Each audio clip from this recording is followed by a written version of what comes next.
So, welcome to the Theatres of Dreams on a bright Wednesday afternoon. And we are missing Aaron, but with me is Harry. And we've subbed in another United fan, a Southern Cockney, actually. Bambo, how Hi, are you? I'm all right, thanks. And Harry Morell. Harry, we got to say, we're more smiley these days, aren't we? Yeah, it's a strange feeling these Mondays. It used to be a blue Monday, start of the week, awful bit of football on the weekend, and there's a lot of grief in the staff room. But this week it's been jubilation, beating the top two in the league in such emphatic style. I just want it to continue. Uh, so this just goes straight to the Arsenal, to the Emirates on Sunday. And I mean, this start off with the team sheet, okay? Because am I right in saying it was a non-changed first 11? Yeah, the with the City game, that was where we saw the majority of the changes because that was where Carrick first started to get involved with things. But yeah, it was an unchanged 11 with the 4-2-3-1 that seems to have really got Manchester United going as of recently with Mainu and Casemiro in that midfield pairing and Bumo leading the line. And if I'm honest, it went exactly to plan. When we first started, the first 20 minutes, we looked a little bit ropey, and then that goal, it was like we'd clicked into action or something. And yeah, from there we just went from strength to strength to strength. And I don't know if it's Carrick just getting the basics wrongs or the fact that Amram showing him exactly not what to do. But with those 11 players that he keeps choosing, they seem to be all on the same wavelength and all firing on four cylinders. I have to admit, guys, when that goal went in for them and it turned out to be Alessandro Martinez's own goal on 29 minutes, I was thinking, oh, can we respond? And of course, Buemo did, but did you not have your heart in your hands at that stage and think, is this going to be a bit of a tonking? Um, yeah, I mean, because they started well, to be honest. But it's like after they went 1-0 up, it just like they started playing worse. They retreated into their own half. They could have string a couple of passes together, and then we equalized with Mbeumo, through one of their errors. And then yeah, they couldn't really get a foothold in the game after that, to be honest. Yeah, yeah, and It's go on, Harry.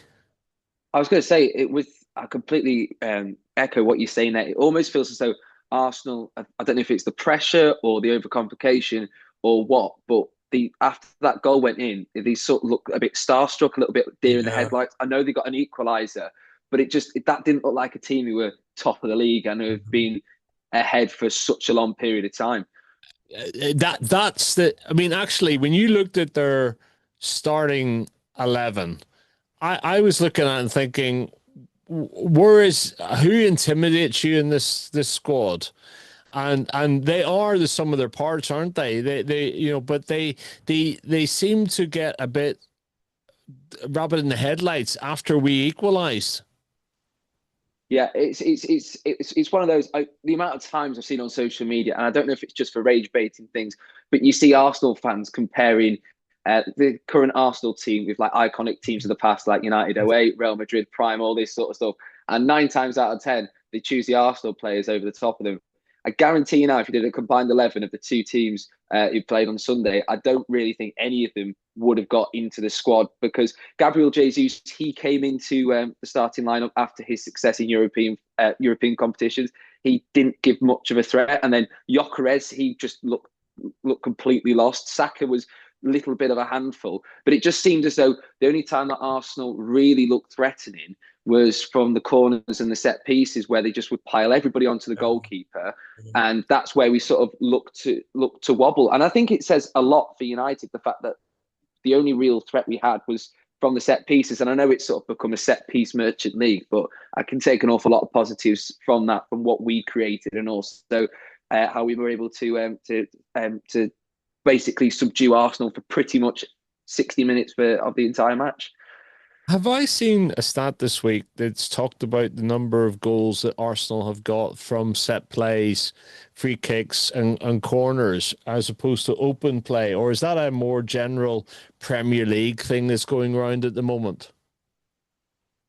I think the Premier League is becoming a lot more set piece focused. But Arsenal in general, they're like the best at it. They scored most of their goals from set pieces. Even in the game on Sunday, I couldn't remember a chance they had from open play.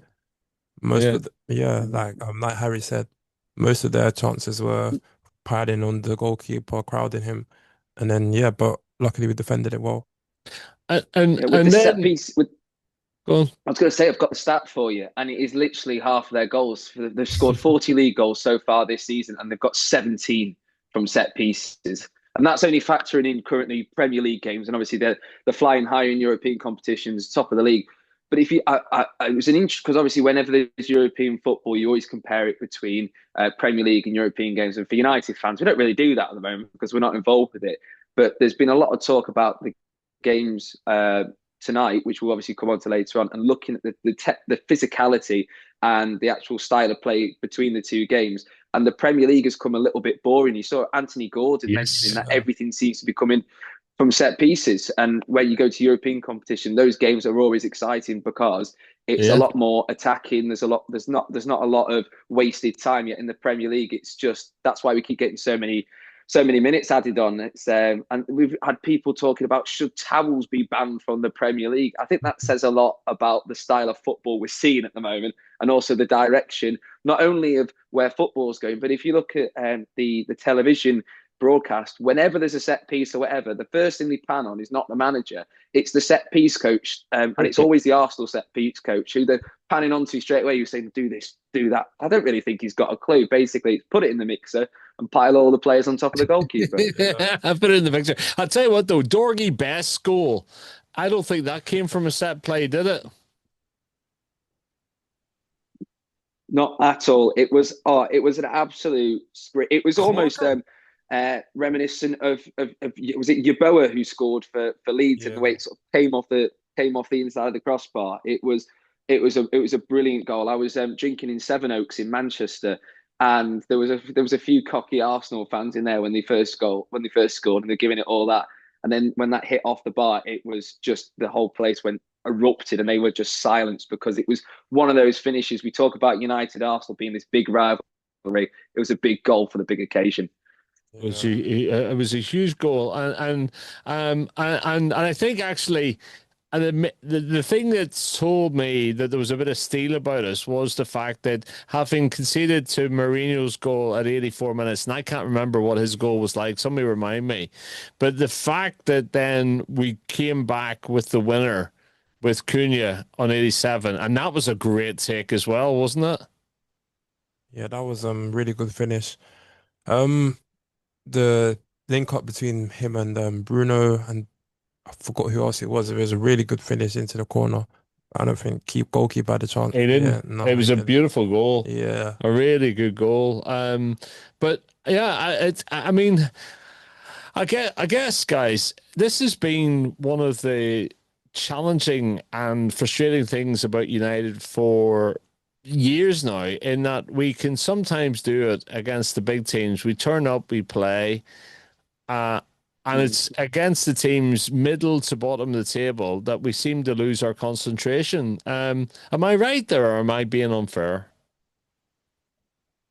I think historically, I think you've sort of hit the nail on the head there. It's whenever we've had our backs against the wall. If you look at us in that game there, it took us going a goal down to really get into gear and start firing. I'm sort of hoping now that we've got this formation that the players seem to not only understand but agree with. Now that we've got this, like if you're mentioning the Cunha goal, the link up play with that front four there, that's where Carrick's system is allowing them to be a bit more fluid and just sort of play quick attacking football the United way that everybody keeps saying. Hopefully, we can do that against Fulham. But the big thing for Fulham is that is going to be a game where we're going to have an awful lot more possession. City and Arsenal, it was very much sort of like it was quick and fast football on the counter attack. This time we're going to have a higher possession sort of based game. So it'd be interesting to see how the players react there.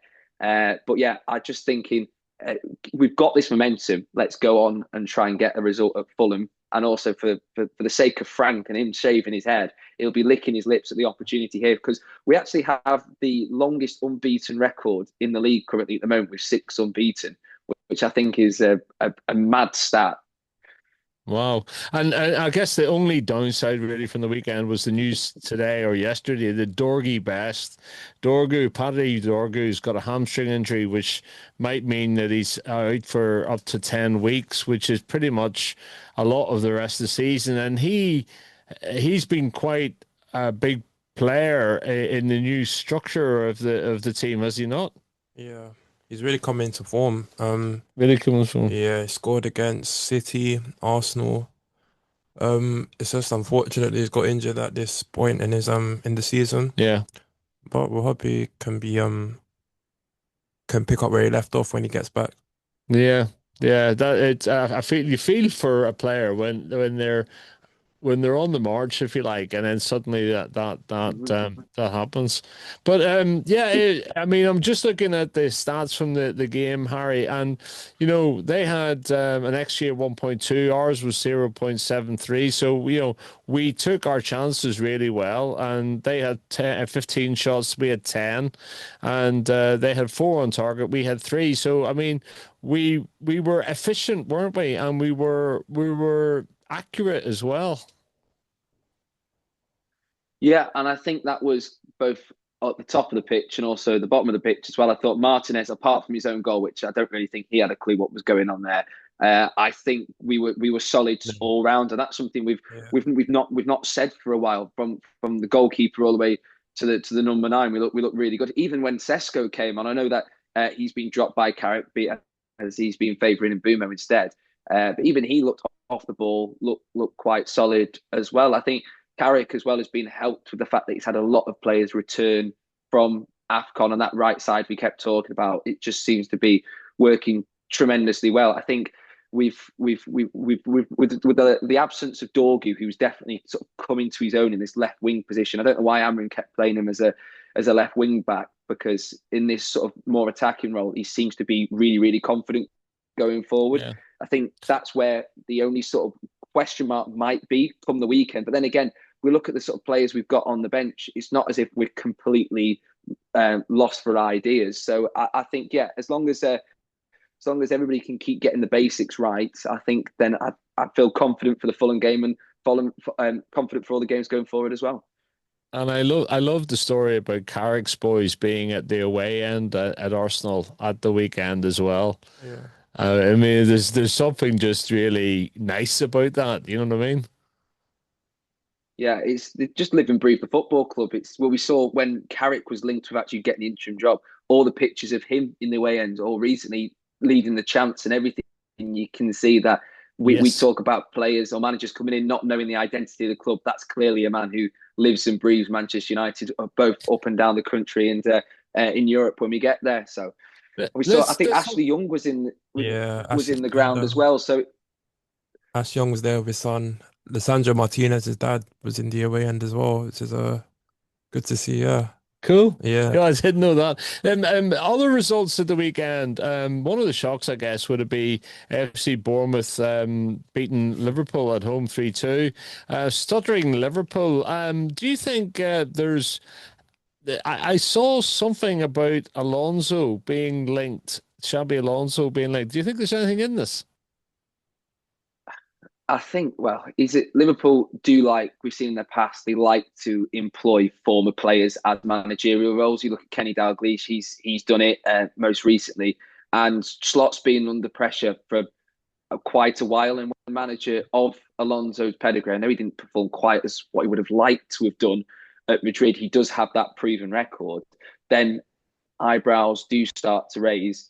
And especially with the likes of United, they're looking for a permanent coach. There are other clubs who are looking at it. I think it's not an easy night of football that Slot's going to have tonight in Europe, because Liverpool have obviously the most successful British team in the competition. They'll be looking to try and get some success in that competition, because being beaten by Bournemouth away from home in such a manner, it just keeps piling on pressure. And yeah, I think I'd rather be in Alonso's shoes, having been sacked by Real Madrid and getting a massive payout, than being in Slot's shoes, constantly looking over his shoulder, not only in the league, but also with managerial appointments as well.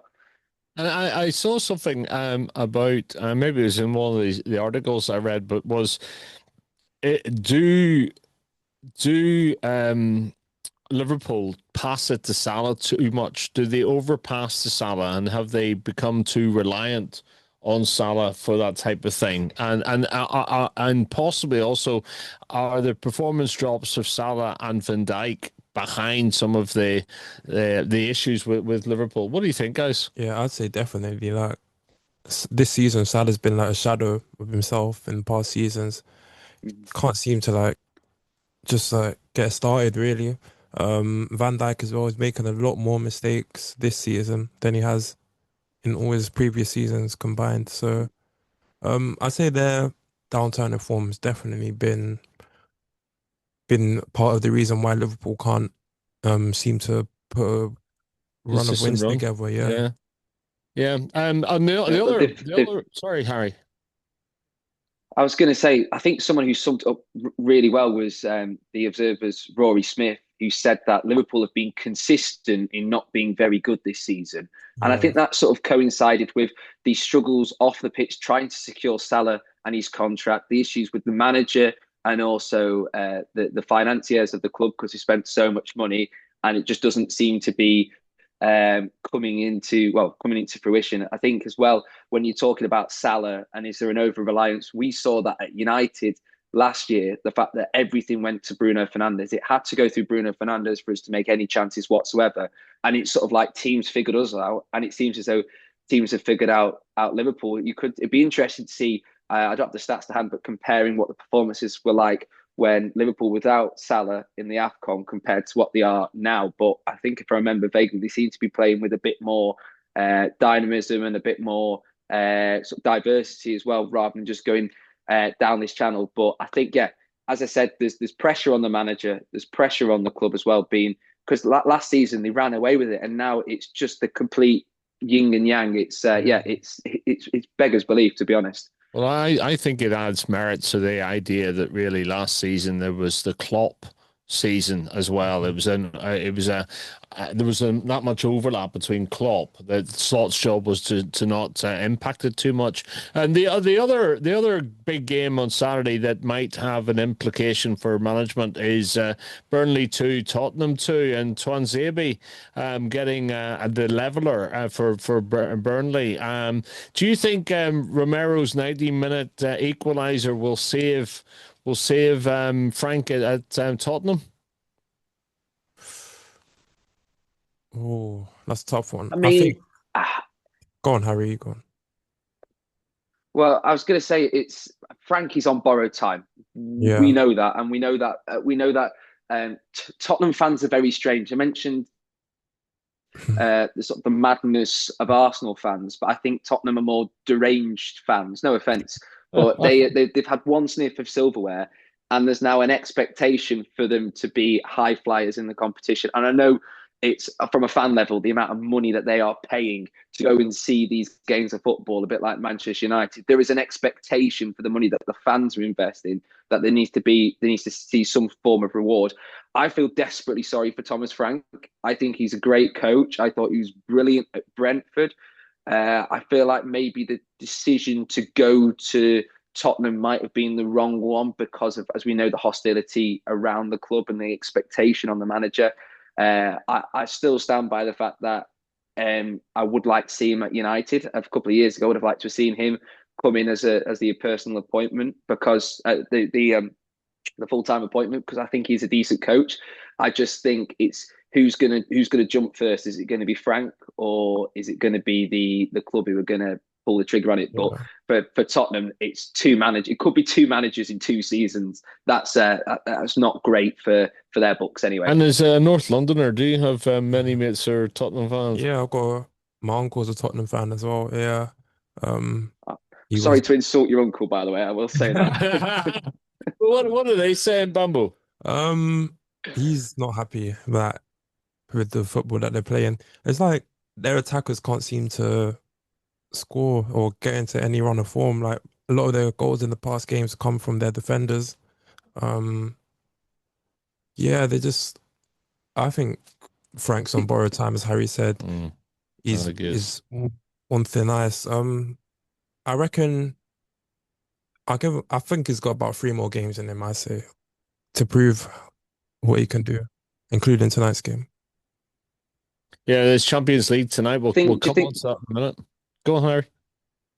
I was going to say, do you say with the games that he's got ahead of him, I know, I don't think they'll pull the trigger because of European competitions, because No. well, I know that Yeah. they've won one competition, but if you look at the games that they've got, it's a question of not if, but when, because it might be the hardest run of games I think I've seen. They've Yeah. got City at home on Sunday, and then they travel up to Manchester next Saturday to play us, and then they've got Newcastle, and then they've got Arsenal, and then they've got Fulham, Crystal Palace, then Liverpool. It's just I don't know when it's going to be, but I don't know when would be the right time. But I just wanted to just jump on something you said as well, Bambo. You were saying that they seem to score from defenders, and I Yeah. think a question mark that I've got to have is they brought in Brennan Johnson season and a half ago and scored the winning goal for them against us, regretfully.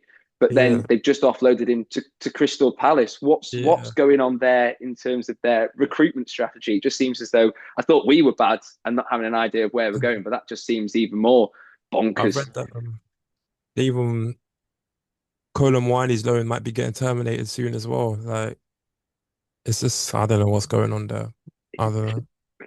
It's it's bonkers. It'd be interesting to see how many sackings they actually make this season, and which Yeah. will be the most consequential. Will it be the manager, or will it be be one of their players? I think if they lost Romero, I think they would be absolutely buggers. Yeah. And Semenyo seemed to slot in very comfortably and get his first goal for City early in his City career. I mean, not a great surprise that City beat Wolves 2-0, but they'll be happy with the way that he is fitting into the team already. Yeah.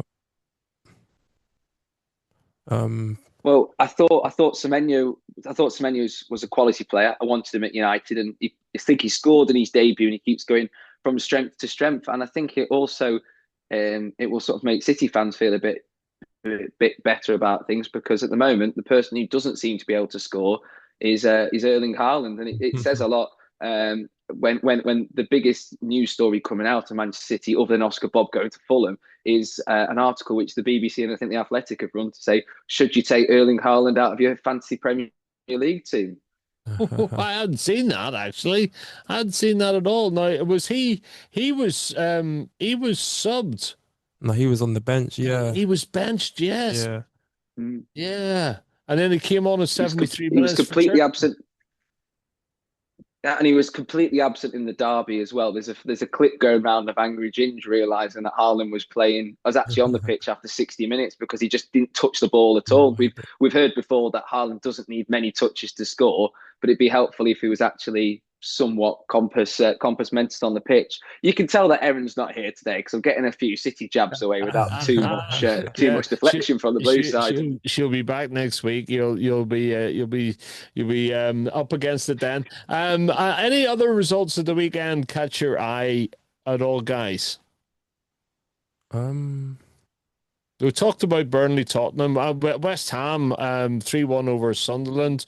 Not a bad result, given Sunderland have been going quite well so far. And I thought they played some neat football actually. Yeah, they scored a couple of Yeah, good I, goals in that I game. think they really. That It's Fernandez scored a couple of long shots. No, he took a couple of long shots, scored one, and the they got a goal disallowed that he hit the crossbar. So it was good performance from West Ham. Yeah. Yeah, 3-0 up at half time, and then Yeah. Robbery gets one back for Sunderland. But definitely Nuno's birthday at the weekend. It was a nice present for him. Yeah. Yeah, yeah. I think it was a good present for Nuno, but again, it's Sunderland. It shows how bad they are away from home. I don't think they've won on the road at all this season yet. The Stadium of Light is an absolute fortress for them. It's Yeah. such a difficult place to go. But then you think somewhere like West Ham, where there's a postcode between the fans and the pitch, they'd be able to get something there. I think it's one of these games where it's going to really help to sort of this weekend. It's going to. I know that at the top of the table, there's not really too much to talk about other than United miraculously being in fourth. But if you look at the bottom of the table, the fact that Burnley have picked up points at Spurs, which we didn't think would happen, and the fact that West Ham have picked up points against Sunderland, it's meaning that it's getting an awfully a lot more condensed down the bottom half of the table. And I think it's going to really sort of hopefully culminate into some exciting things. But I've just got to say as well, the other game that I really did enjoy watching was the Newcastle United Aston Villa game, because if United don't win the league because of Project 21, I think there was BBC Radio Manchester's Gaz Drinkwater was discussing, are United going to win the league? I don't think they are, but I would quite like Aston Villa to lift the trophy over City and over Arsenal. And I think 2-0 win against Newcastle United. It's we've been talking about, are they title contenders? Are they not? I think if they keep performing the way that they are and climbing up that table, I think they've definitely got to be considered, because they're level on points at the moment with City, 4 points off Arsenal. That doesn't sound like title contenders. I don't know what is, to be honest. Possibly 12 points from top.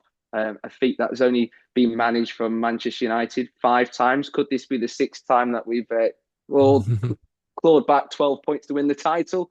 See, we'll have to wait and see. That's what back-to-back wins get you. I've never known this guy to be so confident this week. I just want to talk a little bit about transfers and related to Villa, because one of the weirdest transfers has just happened over the weekend, and it involves Tammy Abraham. I don't know if you've seen this, but he was on loan at Besiktas from Roma, and the Turkish club activated their buy option on Monday for 11 million, and then Villa came in immediately and bought it for 18.25 million. So essentially, Besiktas made 7 million in a case of like 24 hours. And he also took apparently a wage cut to join Villa. So rather bizarre transfer, that, isn't it, in terms of the way it came about?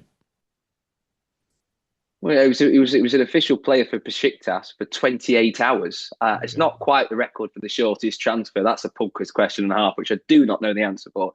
But yeah, very, very bizarre. I think the other reason why that's probably come about is the fact that Tielemans has been ruled out until April because Villa, the injury list just seems to be getting bigger and bigger and bigger. That was announced an hour ago. So I think Abraham, we saw sniffs of him at Chelsea, and it was in that weird Chelsea squad where the average age was something like 25 or 24 or something like that. He's gone out and performed quite well in Europe. It'd be interesting to see how he fares now back in the Premier League, back in the big time. I want to just talk about Ulti for a minute, because in the National League on Saturday, they had a big scalp, didn't they? Borough and Wood are riding quite high in the National League, and Ulti beat them 3-1 overall. And that was a big victory for Ulti. Yeah, I think it was. And I think maybe that's the reason why Aaron's not here today, because I think I need to hold my hands up, because I was lording over the fact to say that I don't think Ulti are going to get any points until the end of February, the start of March. How wrong could I be? What a performance. Look, clip it up. I got it wrong. Ulti, fantastic. 3-1 against second in the league. Where's that been all season? Ollie Crankshaw again, back. Just if he can keep injury free and keep performances like that, then Altrincham can go from strength to strength to strength. And they dominated pretty much all of the stats. And do you know what? Well deserved. I got it wrong. And come on, the Robins. Let's see if they can get this season going back again and keep the National League hopes alive. Come on, the Robins, indeed. Right. Let's turn to. I think we've talked about all the games over the weekend. I mean, we haven't talked about Forest beating Brentford 2-0 away. Not a big surprise. Chelsea beat Crystal Palace 3-1. Did I see something about the Palace manager and was there a link to Southgate going to Palace or something in the gossip recently? Yeah, I feel like with Southgate being a ex-Palace player, he's always going to get links to that job. Would it be a good appointment? I think it could be. It'd be interesting to see Southgate in the Premier League after obviously his England job. Palace haven't been in the best of form. Obviously the shot getting knocked out by Macclesfield. I can't remember how many games they have without a win now, but it's getting silly now. So they just need to get back in form quickly, I'd say. Yeah, it's not Yeah. looking good for Glasner, is it really? No, it's not. It could be a question of No, when do it's they not. It's decide to not. pull the plug there. Yeah, he's announced he's Yeah, leaving, definitely. but I don't even know if we'll make it to the end of the season at Yeah, this rate. I Yeah. would agree. I would Yes. totally agree. I I think the other thing is as well. You mentioned it'd be interesting to see him back in the Premier League with Southgate. I just hope he goes to Crystal Palace and not Man United. He's one of Yeah. those managers I really, really don't want. But Oh, I think it's going to be one of those Crystal Palace. I've got to say as well. Just looking at the gossip, the fact that Mateta is obviously he's now said that he wants to leave the club. So that's the manager who's going. Obviously, Gahey's gone now as well. Mateta, they're now the star man. He's going, and as rumor has it, he could be going to Forest. So Forest were the club who nicked the Europa League from them, and now also they could possibly be nicking their best player, well, current best player. It's not the best time to be a Crystal Palace fan. It's a penny for the thoughts of all the Eagles fans, really, because I thought Man United were bad, but that's a pretty torrid last couple of months down in London. Yeah. well, on extra time last week, we had a special guest, Mark Jennings, who's a Villa fan, and certainly it was Villa time again at the weekend. A convincing 2-0 win over Newcastle United at St James's Park. They just keep on keeping on, really, don't they, Villa? Yeah, they do. Yeah. Yeah, it's I think I laugh because it's the case of I hope they do go and do it. I really, really do. Because it's one of those stories which we've seen with Leicester before. We've seen when we're talking about the end of the Big Six. I think that this probably would solidify if Villa did win it. And do you know what? I think they've the fact the season that they've had, the fact that when we first started this podcast this year, Rod, we were saying Villa are in torrid, they're in relegation form, they can't even score yet. They were rock bottom of the table, and Mm. now they've just gone from strength to strength, shot straight up the top. And now the level on points with City. We were talking about Arsenal, they're going to bottle it because City are breathing down the necks. Well, City have got I've got the Villa boys breathing down their necks as well. So as I said, it's exciting at the bottom and exciting at the top of the league. And I mean, we may have said it was boring with set pieces, but if you're just looking at the table, I think it could be potentially one of the most exciting seasons of the Premier League. Yeah. And it's only January. Fergie used to say the season only starts in April. I think the season, well, for United and Villa and City and the top four really starts now. It really Yeah. does. And the Champions League is huge tonight. All the teams are playing. There looks like there's 2, 4, 6, 8, 10. There looks like there's 20 odd games almost in the Champions League tonight, all kicking off at 8 o'clock. I've never seen this before. Some huge games tonight. Yeah. We've got PSG Newcastle. That should be a big game. That's a big game. Um, And City play Galatasaray at home. yeah. Napoli Chelsea's a decent game too. Barcelona, Copenhagen, not so much. Just, Yeah. Go on, Harry. I was just to put into context of this, we were talking about how tight the Premier League is. The difference between Yeah. 18th rock bottom of the standing and sixth in the Champions League standings is 3 points. Yeah. So if ever was there a time to get a TNT subscription to watch the game, now's the time to do so because City, they're currently in the playoff spots. Tottenham, believe it or not, as much as I was doing them in before, they're currently fifth in the standings and could go through on an automatic. Arsenal are obviously at the top. They'd be wanting to secure first place. But yeah, if you look at some of the big names in there, we could have it could be a really, really exciting game of games of football tonight. And I'd love it, absolutely love it if City have to play yet more games in the playoffs to challenge their chance at the title because that would just be a match made in heaven, really. Bambo, do you like this new format for Champions League? I think I prefer the old format to be honest. I feel like this one's probably more entertaining, but in terms of like quality, like a lot of the big teams, they can just like lose a couple of games without actually being having any fear of getting knocked out in the group phase. Like, there's not a lot of jeopardy compared to the old format, I'd say. Yeah. Yeah, yeah, Yeah. yeah. It does. Uh, It does feel like that. Yeah, I, Harry. I think the thing that sort of frustrates me slightly is we're talking about the automatics and the playoffs as well. Chelsea, for instance, they'd be going in as the last automatic spot. Uh, Even though they would have scraped through Arsenal, who were through on 21 points, just because they're top, they don't get a better seeding. And I think that's sort of, I don't really like the group idea, full stop. I think the excitement of the away game and the away goal always used to be something that used to draw me to the Champions League, especially when I was watching it.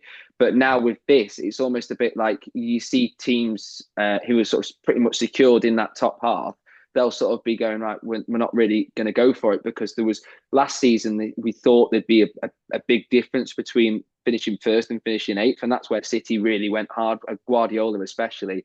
I just think they need to they've made the bed, they've got to lie in it, but tweak it slightly and just make it a little bit more exciting, especially come the knockout stages, because that's when people really start to tune into the competition.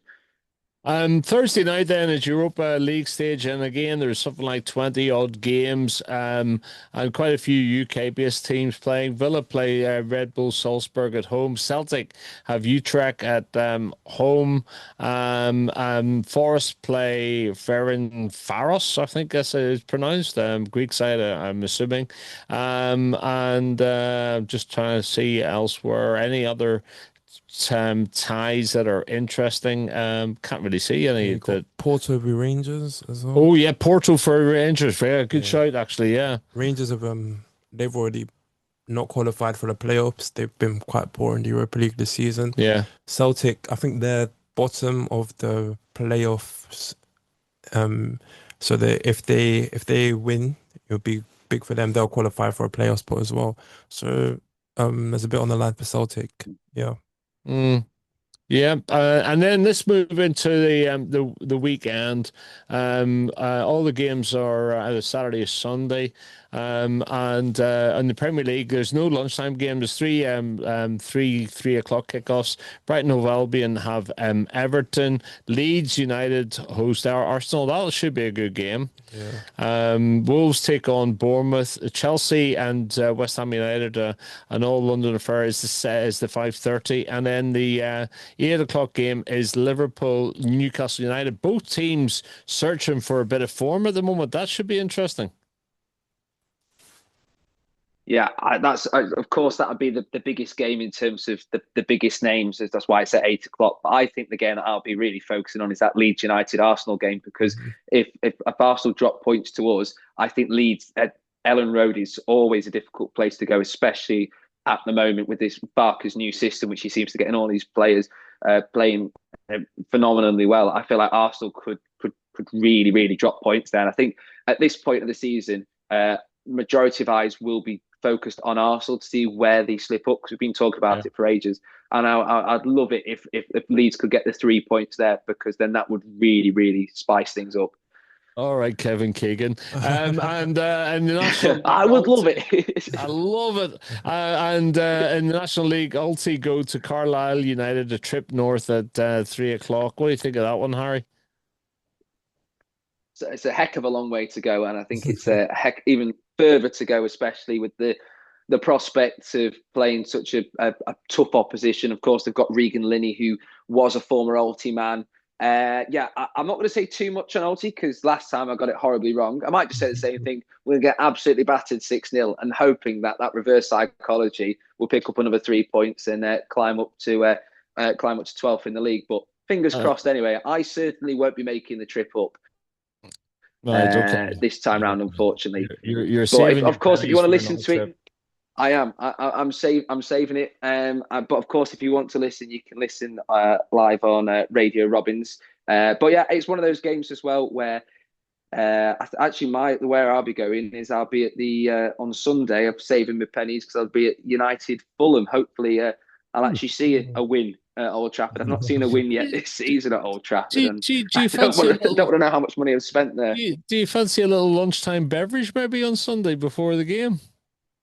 Well, Well, if the £2 at the Bishop's Blaze, you had me there. So we could even do a pre-game pod. You never know. Right, you're on. So that's United play Fulham at 2 o'clock. There's three 2 o'clocks on Sunday in the Premier League. Aston Villa versus Brentford, United versus Fulham, and Forest versus Crystal Palace. And the big game, and it is a big game, is Spurs versus City, the 4:30. See, that could be an interesting game because Spurs might do a Spursy and just turn up, actually.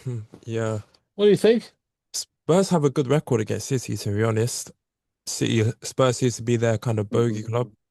Arsenal fans will probably do what they dislike the most and have to support Spurs for that game. So it'll be interesting to see for everyone. Yeah. It's a good entertaining game, isn't it? Really good. And then Monday night it is Sunderland versus Burnley. Burnley, I don't think they've won in 14 or something. So it'll be a tight game. I'm imagining. So there you go. I've got to ask you about Cole Palmer because apparently he's unsettled in London. Do you think there's any chance that we could actually bring home the Manchester United supporting lad to United? Do you think he would fit in the team? If you asked a month ago, he'd probably say yeah. That's the but now we've won 2 in a row. We don't need any more players. That's the thing. I think we should be saying to Jim, bring him home. Yeah. I think in the long term, I would go because we Bruno, it's as great as a player that he is. He does have a shelf life, and at some point he will leave the club. Cole Palmer is such a young prospect, and if he is unhappy in Chelsea, I mean, United are a big club. I'm sure they could persuade him to come up, and I think a lot of United fans would quite like to see Cole Palmer in a United shirt, playing in that sort of fluid Carrick system, just enjoying himself. And I daren't look at what the figure is because if it's anything more than a fiver, I don't think Sir Jim will pay for it. But yeah, if money was no option, I'd say bring the man, bring Cole Palmer. He likes it cold, and Manchester's pretty barren 9 times out of 10. I've got the James track "Come Home" ringing in my ears. I think that could be Cole Palmer's anthem. Well, look, we're going to wrap it up there. That's been the Theatres of Dreams normal time. You've missed Aaron, but actually, I think Bambo, welcome to the podcast. It's been nice to have you. Thanks for having me. A Cockney Red, and you've been listening to Harry Morell as usual. I'm Rod Maxwell. This has been the Theatres of Dreams podcast. We'll be back again next week, guys. Good to see you. Thanks very much indeed. Thank you. Cheers.